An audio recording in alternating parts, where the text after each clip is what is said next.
cup runneth over, but surely goodness and mercy shall follow me all the days of my life, and I will dwell in the house of the Lord forever.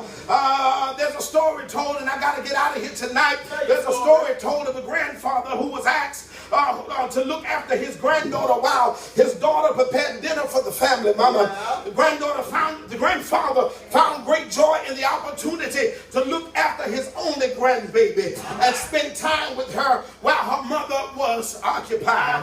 The daughter told her father, she said, "Daddy, I need you to watch my baby just for a little while she is in the playpen." But she said, "Daddy, if the baby cries, don't pick her up.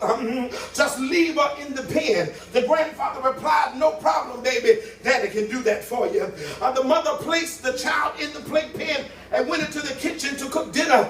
Initially, the child began to play, but eventually the child began to cry. The grandfather was moved with compassion and was reminded of the words of his daughter not to remove the child from the pen. However, he could not bear the sight of his only grandbaby crying and being unhappy. The grandfather reached into the playpen and he picked up the baby to comfort her and to calm her down while holding and rocking the baby. The daughter appeared. I think the daughter would be Keisha. The daughter appeared and began to tell her father, "Daddy, you promised not to pick her up from the playpen." But the father replied to his daughter, "But I couldn't just watch her cry."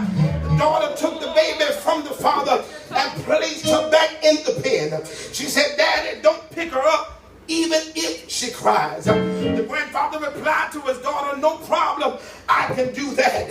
The daughter returned to the kitchen to continue preparing the meal for the family. Initially, the child began to play, but eventually the child started to cry. The grandfather, moved with compassion, was reminded of the words of his daughter not to remove the child from the pen, but he could not bear the sight of his one and only grandbaby crying and being unhappy. The grandfather reached into the playpen again and picked up the baby to comfort her and to calm her down. But while holding and rocking the baby, the daughter appeared frustrated with her father and began to tell her father, "Now, Daddy, you taught me how to listen and to obey.